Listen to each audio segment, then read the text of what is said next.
La Terre est la seule planète de notre système solaire qui abrite la vie. Mais au cours de son histoire, elle a subi de nombreux chocs. Tout ce qui croise son orbite est susceptible d'entrer en collision avec elle.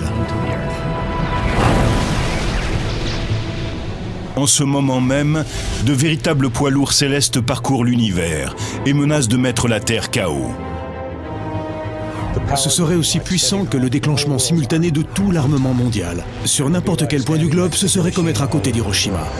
Nos corps disloqués se disperseraient à grande vitesse et chacun de nos atomes serait propulsé dans l'infini, en un rien de temps. Certains scientifiques et d'anciens astronautes refusent pourtant de s'avouer vaincus sans avoir livré bataille. Ils livrent une course contre la montre afin de localiser ces tueurs cosmiques avant qu'ils ne déclenchent l'apocalypse.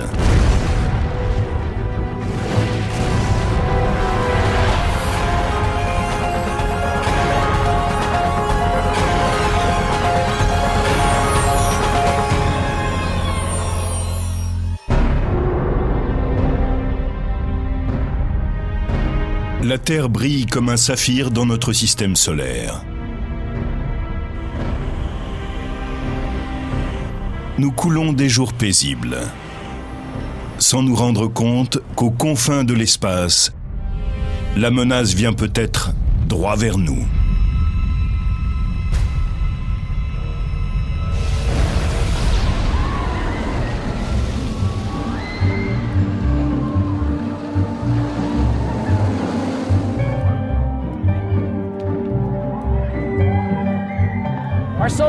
Notre système solaire ressemble beaucoup à un parc d'attractions. La Terre et la plupart des autres objets suivent un chemin bien établi autour du Soleil.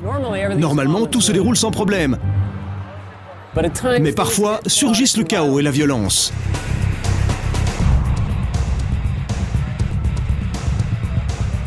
La Terre est percutée par des roches venues de l'espace, secouée, bousculée par des corps célestes, par l'énergie et les forces du cosmos.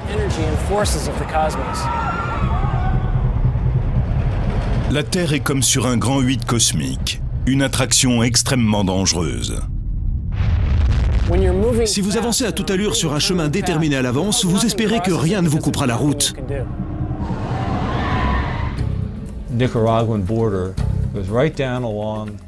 L'astronaute Rusty Schweickart est bien placé pour savoir à quel point les objets célestes peuvent être dangereux. En 1969, il pilotait un module lunaire durant la mission Apollo 9. Aujourd'hui, il ne se contente pas de croisières dans le cosmos. Il tire la sonnette d'alarme à propos d'un astéroïde nommé Apophis, qui s'est dangereusement rapproché de nous en 2004. Il a immédiatement attiré l'attention parce que la probabilité d'un impact était assez élevée. Elle était supérieure à tout ce que l'on avait vu jusqu'alors.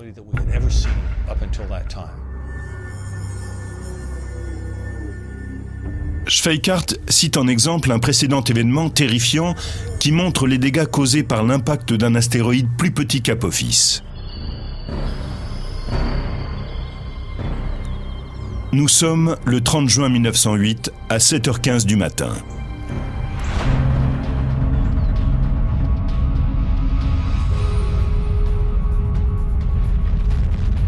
Un objet grand comme le tiers d'un terrain de football est tombé du ciel à une vitesse de plus de 54 000 km/h, laissant derrière lui une traînée de gaz incandescent. En quelques minutes, la boule de feu est entrée dans notre atmosphère et elle a brutalement explosé au-dessus de la forêt sibérienne de Tunguska.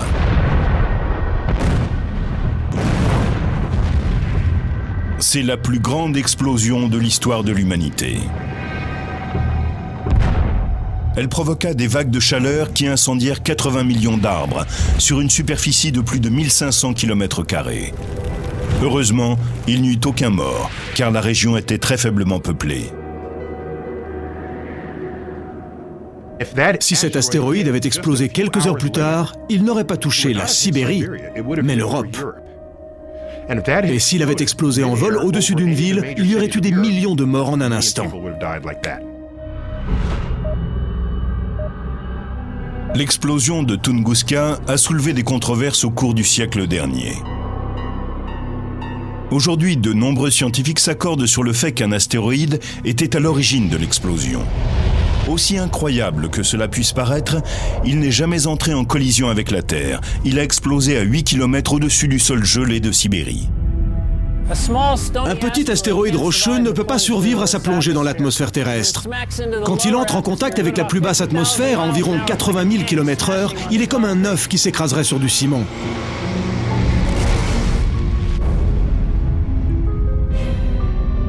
L'explosion, qui a eu lieu au-dessus de la Sibérie, a dégagé une énergie équivalente à 15 mégatonnes de TNT.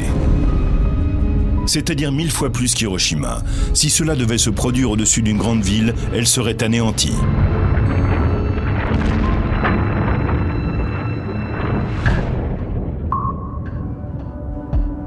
Les scientifiques appellent ces intrus des NEO, Near Earth Objects, c'est-à-dire des objets passant près de la Terre.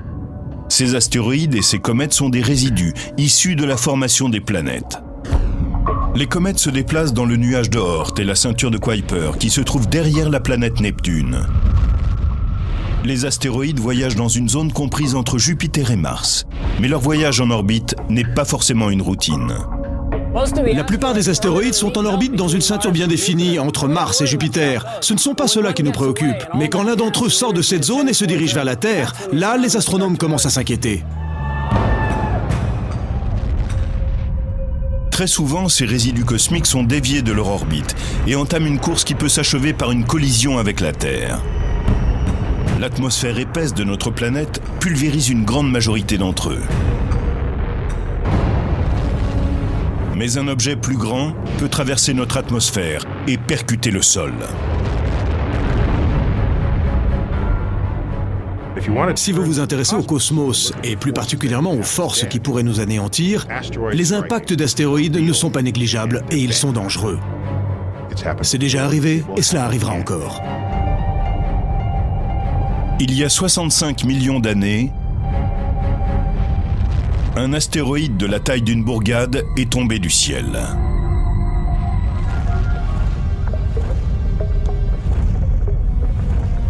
Il a explosé dans la péninsule du Yucatan, près de ce qui est aujourd'hui le village mexicain de Chicxulub, en dégageant une puissance équivalente à 100 millions de mégatonnes de TNT. En percutant le sol, l'astéroïde a projeté des milliards de tonnes de croûte terrestre dans l'atmosphère. Cela a fait comme un voile autour de la Terre, bloqué la lumière du Soleil et fait disparaître la base de la chaîne alimentaire, tout en déclenchant l'extinction d'un certain nombre d'espèces. On pense que c'est ce violent impact qui est à l'origine de l'extinction des dinosaures. On peut penser que les astéroïdes sont un fléau. Mais c'est grâce à l'un d'entre eux que nous sommes ici aujourd'hui. Nos ancêtres mammifères rampaient et se cachaient pour ne pas finir en hors-d'œuvre pour le T-Rex. Quand les tyrannosaures ont disparu, il est resté une niche écologique qui a permis à nos ancêtres d'évoluer en une forme plus ambitieuse qu'un rongeur.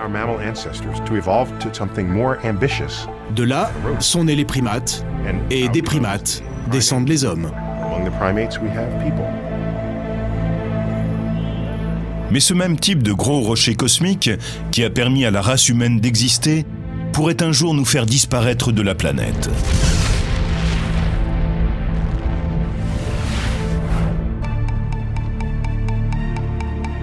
En 1998, le Congrès américain a demandé à la NASA de détecter tous les NEO d'au moins 800 mètres de diamètre. Le résultat de leur recherche est troublant. On compte plus de 850 NEO à proximité de la Terre. Ces astéroïdes sont nos voisins les plus proches et les plus dangereux du système solaire. Au laboratoire chargé de la construction et de la supervision des vols non habités de la NASA, Donald Yeoman dirige le programme d'études sur les NEO. Assisté de véritables chasseurs de primes cosmiques, il recherche ces assassins potentiels et les classe dans le fichier des ennemis publics les plus recherchés. Trouver des astéroïdes, c'est un peu comme pister des ouragans. En suivant un NEO, jour après jour, vous vous faites une idée de son orbite. Vous pouvez prévoir sa trajectoire, mieux connaître sa taille et déterminer sa vitesse en cas de collision avec la Terre. À l'aide de télescopes de dernière technologie, le programme de surveillance du ciel de la NASA, le Space Ground Survey, a détecté plus de 90% des NEO considérés dangereux. Ces objets effrayants pourraient frapper la Terre avec une énergie supérieure à celle de toutes les armes nucléaires de la planète. Un tel impact pourrait déclencher une extinction massive de certaines espèces. Une telle collision ne risque de se produire qu'une fois sur des centaines de milliers d'années. Mais si elle avait lieu, ça pourrait rayer de la surface de la Terre une grande partie de sa population. Ce sont des événements à faible probabilité mais lourds de conséquences. Une collision avec la Terre aurait un effet global. Non seulement les ondes de choc très lourdes pourraient anéantir un continent, mais le projectile serait expulsé en hauteur et retomberait sur toute la surface du globe. L'atmosphère atteindrait une température d'environ 500 degrés Celsius et la végétation brûlerait. Des cataclysmes peuvent aussi survenir à cause de très petits objets. Ainsi, le Congrès américain a demandé à la NASA de localiser aussi tous les NEO de 150 mètres de diamètre, c'est-à-dire grands comme le Colisée romain. Un objet de cette taille pourrait dévaster une zone urbaine ou même un petit État. Et ce qui inquiète le plus les scientifiques, ce ne sont pas les astéroïdes qu'ils ont déjà découverts, mais ceux qu'ils n'ont pas encore trouvés. À chaque instant, il y a environ 2 douzaines d'objets dont on ne sait pas encore s'ils n'entreront pas en collision avec la Terre.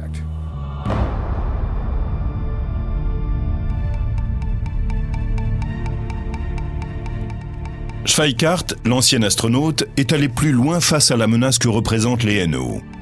Il a demandé au Congrès américain la création d'une agence spéciale qui serait responsable de la protection de la population contre les objets célestes.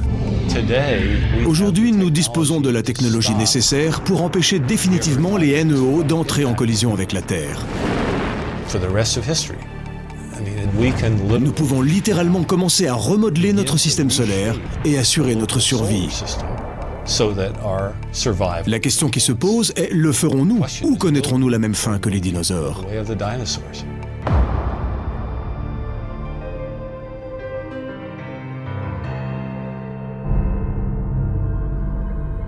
Mais Schweikart n'attend pas que la NASA et le Congrès résolvent la question. Il a ses propres projets pour sauver la planète du prochain impact d'astéroïdes.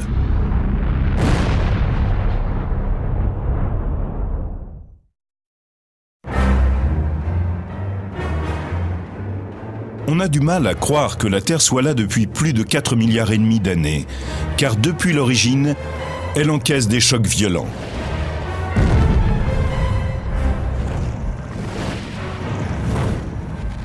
Comme un boxeur, notre monde est constamment agressé par des astéroïdes qui pénètrent dans son orbite. Et dans le futur, la Terre pourrait bien être mise KO. L'ancien astronaute d'Apollo 9, Rusty Schweikart, refuse de laisser les astéroïdes dicter leurs lois. Il est prêt aujourd'hui à défendre la Terre contre ces dangereux blocs de roches. Nous avons découvert que ces NEO passaient au-dessus de nous en permanence. Et nous avons développé nos capacités à modifier l'environnement pour assurer notre survie. Schweikart est particulièrement préoccupé par un astéroïde nommé 2004 MN4, et plus connu sous le nom d'Apophis. Ce rocher criblé de trous d'un diamètre d'environ 220 mètres a frôlé la Terre en 2004. Il est prévu qu'il passe à nouveau près de notre planète le vendredi 13 avril 2029.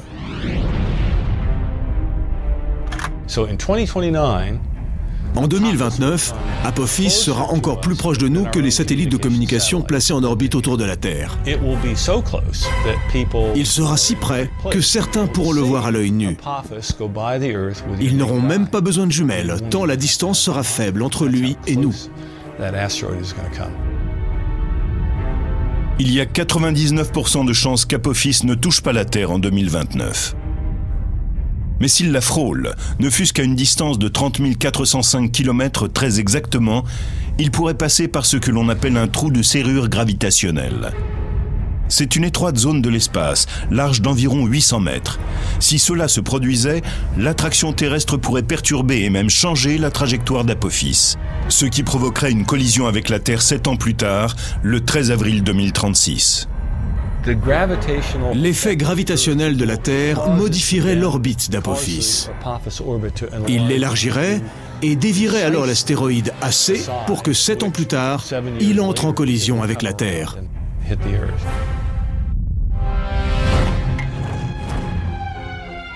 Actuellement, Apophis a une chance sur 45 000 de provoquer une collision fatale en 2036.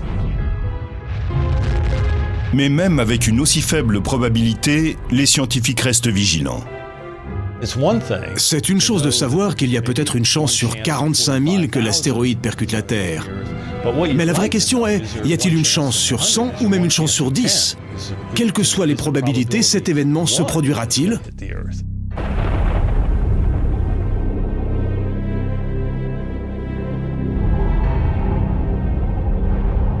Pour Schweikart, nous devrions considérer Apophis comme n'importe quelle catastrophe naturelle. Il a même établi une carte des lieux où celui-ci pourrait frapper. On a la date de l'impact, l'heure, l'inclinaison orbitale. On peut établir une carte. Et ce qu'elle montre, c'est ce que j'ai appelé la trajectoire à risque. Celle-ci traverse toute la planète.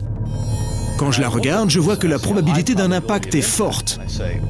Et je me demande bien où il va frapper.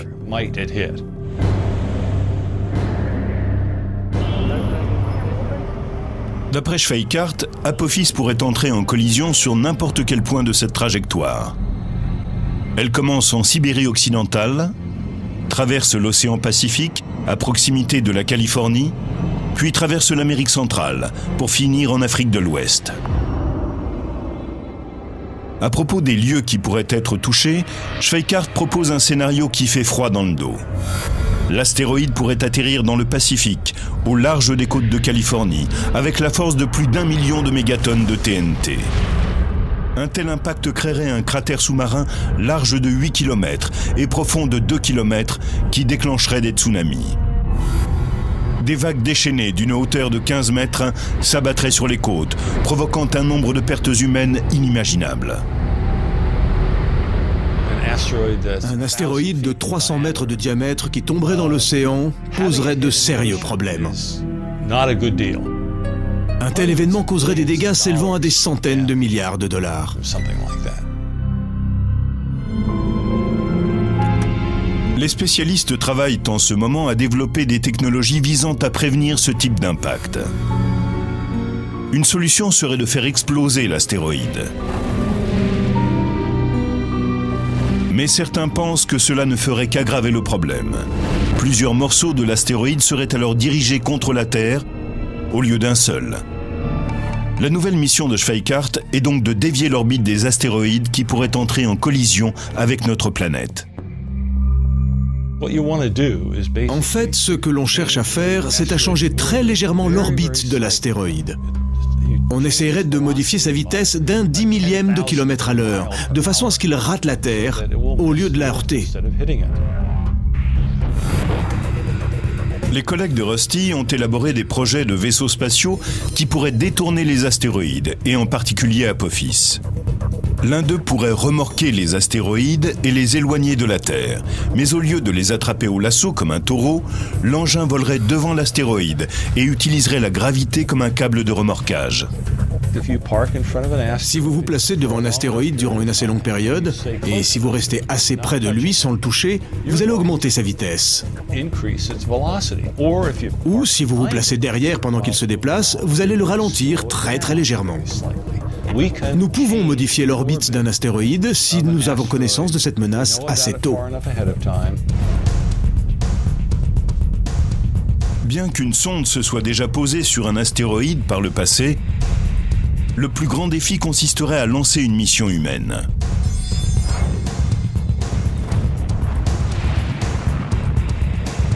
Une fois sur le rocher, les astronautes pourraient monter un transpondeur radio qui permettrait de surveiller les déplacements de l'astéroïde. On pourrait aussi envoyer en mission des robots. Ils se poseraient, recueilleraient un échantillon et nous le ramèneraient. Ce n'est pas si difficile. L'avantage d'une mission humaine, c'est que les hommes pourraient réagir aux caractéristiques intéressantes de la surface de l'astéroïde. Ils pourraient se déplacer sans avoir à dépendre de la navigation à distance.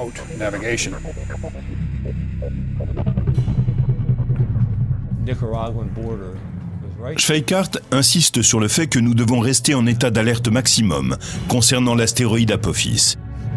Et il a été entendu. Les Nations Unies ont prévu de rédiger une version préliminaire d'un traité afin de déterminer qui serait responsable de dévier les astéroïdes potentiellement dangereux. Ce serait vraiment criminel de rester sans rien faire alors que nous savons que cela va arriver. Ce serait parfaitement irresponsable.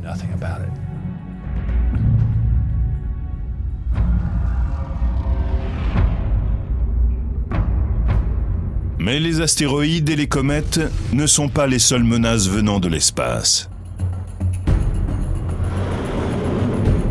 La Terre a connu des hauts et des bas. On ne sait jamais ce qui nous attend au tournant, mais la plupart du temps, ce sont de mauvaises nouvelles.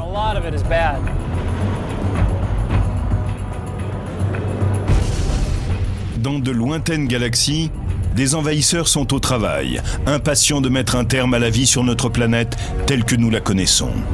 3 fois par jour, on voit apparaître dans le ciel un étrange flash. Il est des centaines de fois plus puissant que l'armement nucléaire mondial. Mais il n'a pas été créé par l'homme.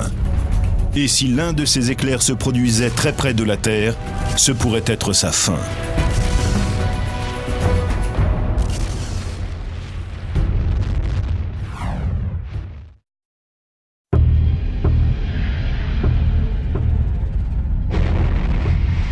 La plupart des habitants de la planète ne sont pas conscients des dangers potentiels qu'abrite l'espace.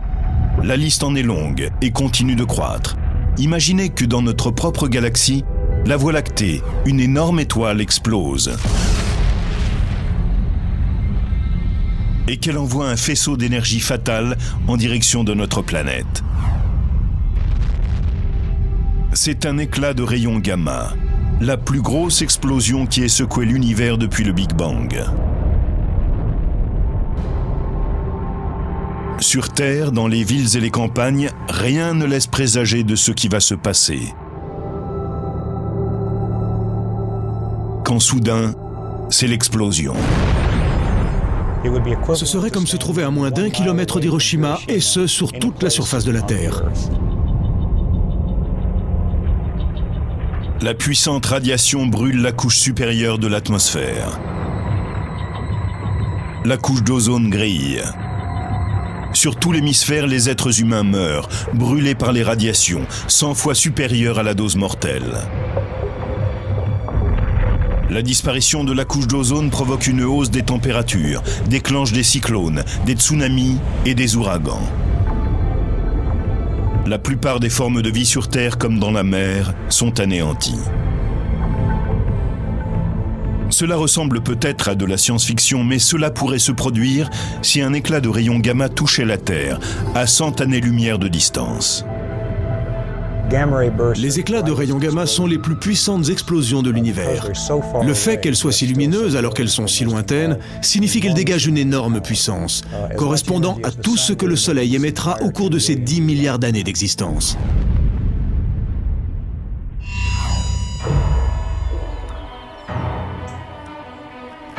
Déjà étudiant, Stan Woosley a toujours aimé les expériences qui font boum. Aujourd'hui, le travail de cet astrophysicien est bien plus qu'un jeu d'enfant. Il fait partie de ces détectives galactiques qui tentent de découvrir les mystères cachés derrière les éclats de rayons gamma. Nous savons qu'il y a beaucoup de planètes et beaucoup d'étoiles à travers le cosmos, donc d'innombrables civilisations ont sans doute été détruites par des éclats de rayons gamma. Ces faisceaux de radiation particuliers ont été repérés pour la première fois dans les années 60. Au début, la plupart des astronomes croyaient que ces explosions de rayons gamma provenaient de notre propre galaxie, la Voie lactée, à cause de leur extraordinaire luminosité. Une des raisons était que si ces explosions avaient lieu en dehors de la galaxie, alors leur énergie était presque incroyable.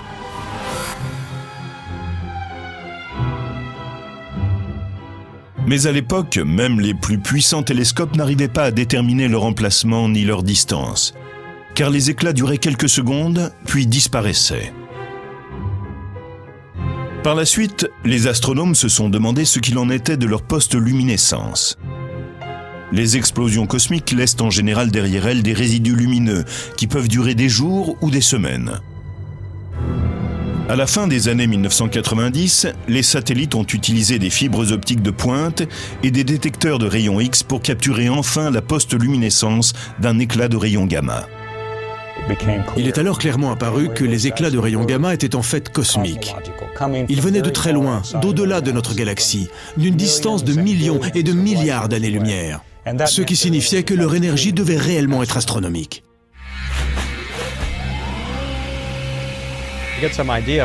Pour avoir une idée de la luminosité d'un éclat de rayons gamma, on pourrait représenter la luminosité de notre Soleil par la faible lueur de cette LED. Et la luminosité d'un éclat de rayons gamma par le projecteur très puissant qui se trouve derrière moi. Quelle lumière, hein? Malheureusement, la lumière du projecteur n'est pas encore assez forte pour représenter pleinement celle d'un éclat de rayons gamma. En fait, il nous faudrait une centaine de millions de projecteurs pour obtenir la même chose. L'éclat de rayons gamma équivaut à la luminosité d'1 million de trillions de soleils. Ces explosions massives pourraient dévaster la Terre. Mais qu'est-ce qui les provoque ? Nous sommes quasiment convaincus que ces éclats de rayons gamma proviennent de la mort d'une étoile massive. Une étoile qui aurait au moins 10 fois la masse du Soleil. Et ce genre d'étoile est plutôt rare. Woolsey a élaboré une théorie révolutionnaire qui explique la création des éclats de rayons gamma. Quand une énorme étoile meurt, elle s'effondre sur elle-même et crée un trou noir. Les trous noirs sont créés lorsqu'un ensemble de matière s'effondre sur lui-même. La densité est alors si élevée que la lumière ne peut pas s'en échapper. Mais Woolsey avance que certaines étoiles résistent à l'aspiration au centre du trou noir. Il en résulte la formation d'un disque de matière tournant à très grande vitesse autour d'elle. En quelques secondes, les jets de plasma s'échappent de ces pôles de rotation. Et ces faisceaux d'énergie envoient de dangereux rayons gamma dans l'espace. Imaginez que l'on presse par exemple un fruit, une sphère ou n'importe quel objet dans un espace très petit. Le contenu de l'objet va jaillir. Dans notre cas, la pression est effectuée très rapidement et la masse est extrêmement grande. En même temps que les éclats de rayons gamma sont éjectés, l'étoile en train de s'effondrer explose ou devient une supernova.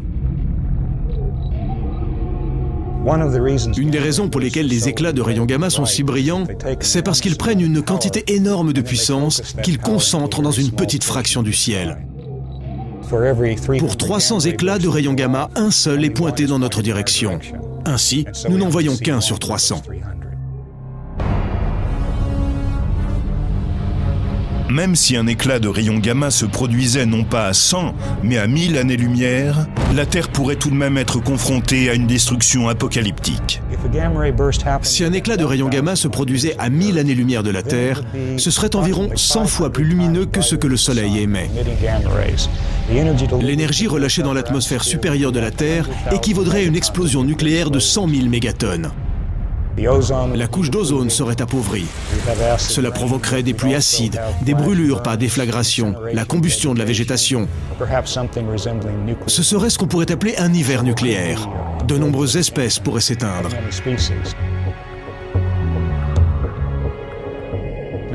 Alors l'autre côté de la Terre serait le meilleur endroit où se trouver, car les rayons gamma ne traversent pas la planète. Si vous étiez là, vous ne seriez pas touché par la déflagration. Mais l'appauvrissement de la couche d'ozone et les changements de composition de l'atmosphère atteindraient tôt ou tard l'autre côté de la Terre. Et cela, nul n'en connaît les effets. Statistiquement, cet effroyable scénario a 1% de chance de se produire sur la Terre. Mais même ce faible pourcentage est peu rassurant, si vous pensez que vous vivrez peut-être sur la planète à ce moment précis. Si vous vous trouvez dans le point de mire du rayon, on peut dire que ce n'est pas votre jour de chance. Si un de ces éclats se produit dans notre galaxie et que son faisceau est pointé sur vous, allez vous coucher dans une grotte. Car il dégage des radiations d'une énergie très élevée. C'est le genre d'énergie qui décomposerait vos molécules. Il vaut mieux ne pas être dans les parages à ce moment-là. Il n'y a pour l'instant aucune mesure de défense pour nous protéger des éclats de rayons gamma s'ils se produisaient près de la Terre. Ils voyagent à la vitesse de la lumière, c'est-à-dire à près de 300 000 km/s. Au moment où nous les découvririons, ils auraient déjà atteint notre planète. Les éclats de rayons gamma pourraient représenter un risque pour la Terre ou pour tout être vivant qui croiserait leur trajectoire. Mais comme nous l'avons vu, ils sont plutôt rares. D'autres phénomènes dans le ciel et sur la Terre sont bien plus dangereux. Des cataclysmes se produisent très souvent dans les recoins de l'univers. Et un jour, quelque chose soufflera la Terre.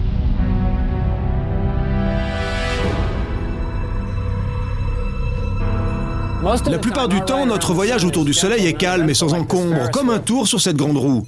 Et si rien n'entre dans notre trajectoire, cela peut continuer pendant des millions d'années. Nous savons que tôt ou tard, ce doux voyage prendra fin, mais nous ignorons quand.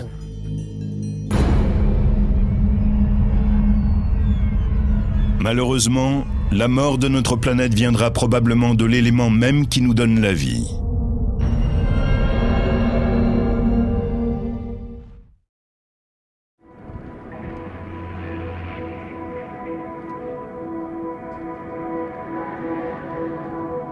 La vie est douce sur Terre, car notre planète est la 3e plus proche du Soleil.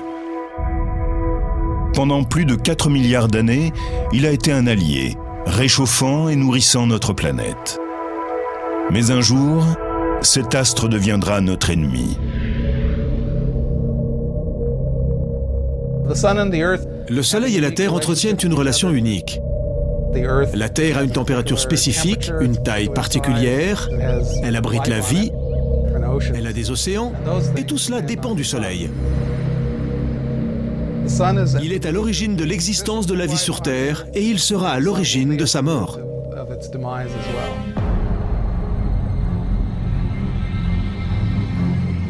La relation qui unit la Terre au Soleil deviendra dysfonctionnelle quand il fera vraiment monter la température.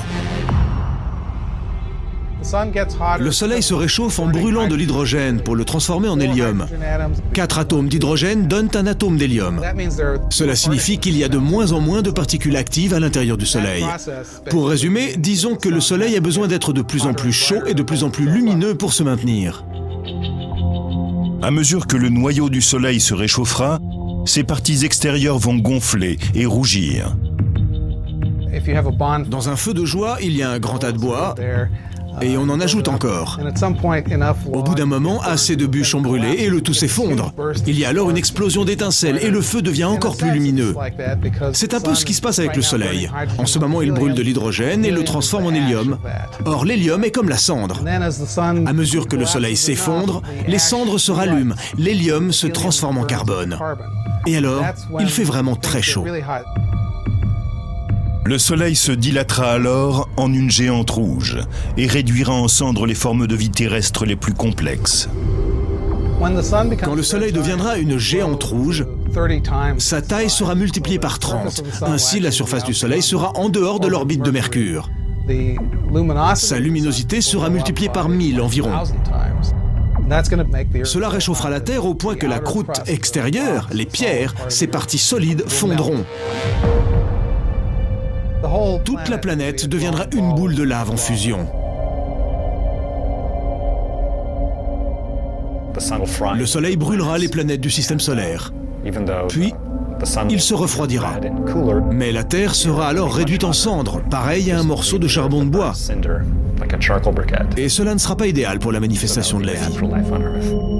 Mais le destin cauchemardesque de la Terre ne s'arrête pas là. Une fois transformé en géante rouge, le Soleil connaîtra des variations de taille avant de s'effondrer et de devenir une naine blanche. Le Soleil, qui était énorme, devient tout d'un coup minuscule et très dense.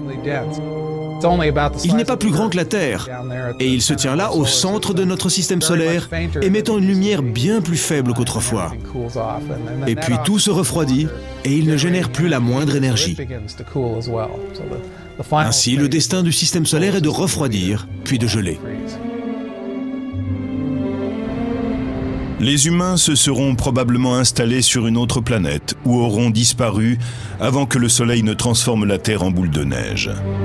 Cependant, il pourrait avoir asséché notre monde bien avant cela.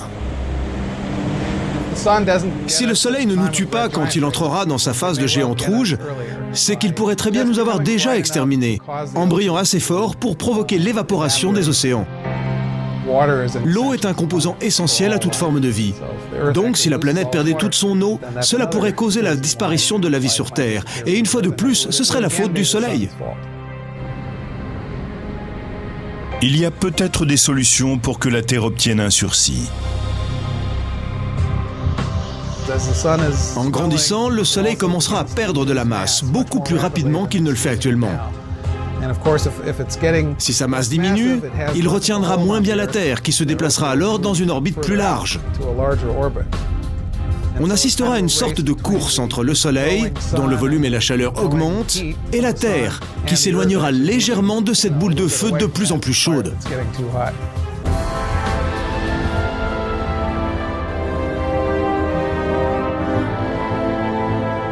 Même si notre planète parvient à ne pas être calcinée par le Soleil, son avenir demeure bien lugubre.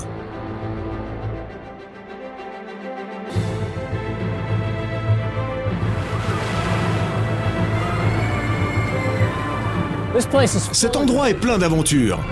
Des manèges qui vous retournent l'estomac, des objets qui rentrent en collision. Ça fait peur. C'est un peu comme faire le tour du Soleil sur la Terre. Mais quand celle-ci est frappée, quand les choses commencent à se disloquer, la fête pourrait bien s'achever.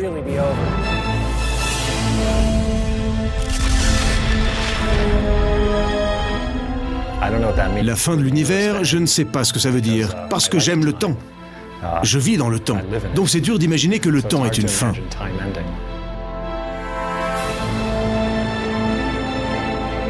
Aujourd'hui, les scientifiques observent notre inévitable destin. Dans un futur lointain, la Terre et l'univers entier pourraient être confrontés au dernier des monstres cosmiques.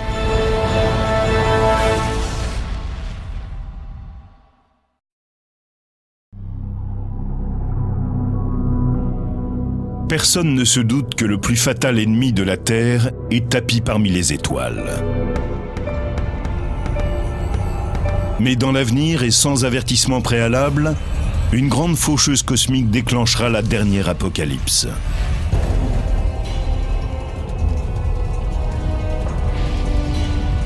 Elle déchirera l'univers.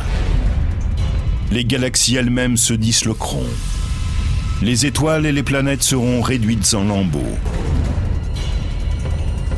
Cet ultime événement s'appelle le Big Rip, c'est-à-dire la grande déchirure. Et quand il commencera, il ne s'arrêtera pas avant d'avoir réduit chaque atome de l'univers en charpie.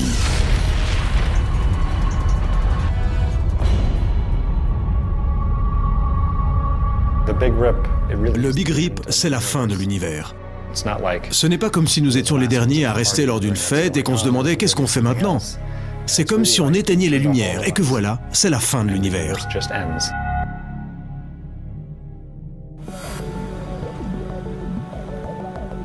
Les physiciens Robert Caldwell et Mark Kamionkowski ont élaboré la notion de grande déchirure, une sinistre hypothèse sur le destin de l'univers.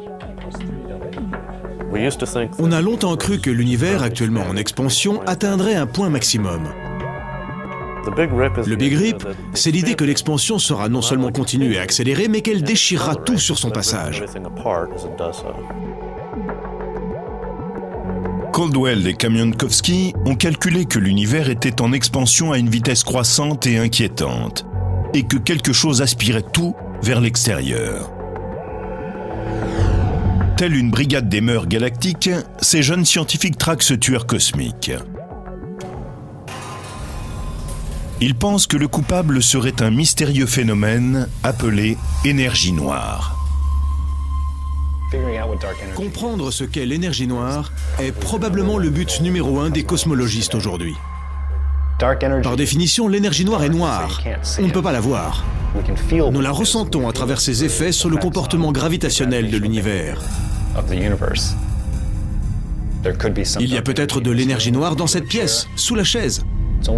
C'est seulement quand on s'intéresse à ses propriétés à une échelle cosmologique, à des milliards d'années-lumière de nous, qu'on commence à voir les effets cumulés de l'énergie noire. Elle provoque l'éloignement des objets entre eux et contribue à l'expansion de l'univers à une vitesse accélérée.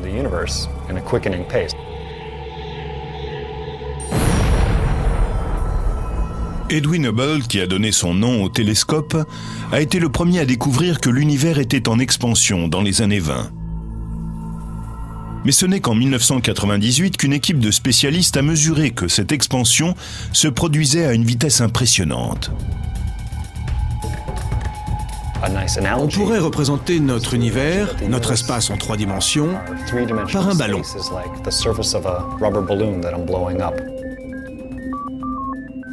Voilà, je vais gonfler ce ballon pour démontrer les effets de l'expansion de l'univers. L'augmentation de son volume représente l'expansion des galaxies. Très bien, voilà une galaxie, et puis une autre. Où est notre galaxie? Nous sommes là. D'accord, ça c'est chez nous. Quand l'univers est en expansion, les autres galaxies s'éloignent de plus en plus de nous.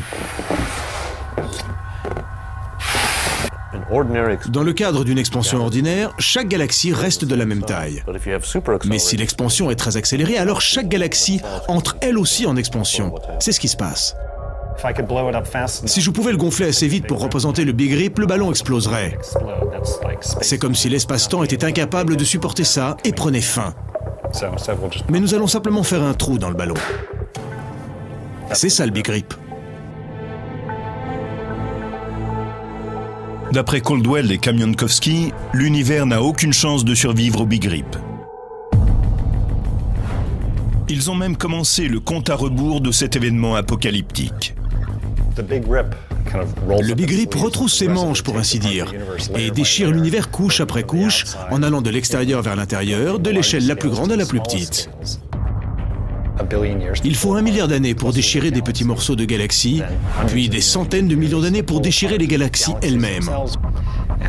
En ce qui concerne le système solaire, on parle de centaines de milliers d'années. Après cela, déchirer la Terre elle-même prendrait moins d'1 heure. C'est assez intéressant d'imaginer à quoi cela ressemblerait. Si j'étais dans une capsule de protection en train d'observer le phénomène, je verrais un mur noir se diriger vers nous. Je ne verrais plus aucune étoile. La Terre, couche après couche, serait pelée et éjectée dans l'espace.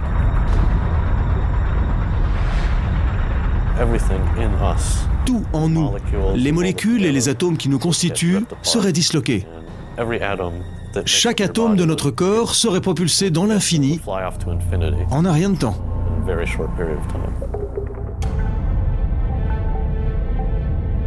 Heureusement, les hommes n'ont pas à se soucier du Big Rip. Caldwell et Kamienowski ont estimé son point culminant dans 50 millions d'années. L'univers sera alors 3 fois plus vieux qu'aujourd'hui. Ce qui est très amusant pour nous, c'est d'essayer de comprendre si c'est vraiment ce qui va se passer. Et d'essayer d'écrire le scénario de science-fiction de ce qui va nous arriver.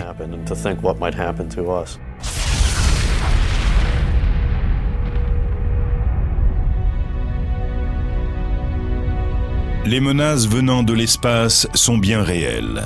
Certaines pourraient nous atteindre demain, d'autres dans un futur lointain. Mais une chose est sûre, un événement mettra un point final à la Terre et probablement à l'univers entier, une fois pour toutes. Ce n'est qu'une question de temps. Parfois, il est utile de se dire que notre vie sur Terre est fragile et que nous ne sommes pas ici pour l'éternité. Peut-être y a-t-il un espoir, mais vu la tournure des choses, l'univers prendra fin. Et c'est tout.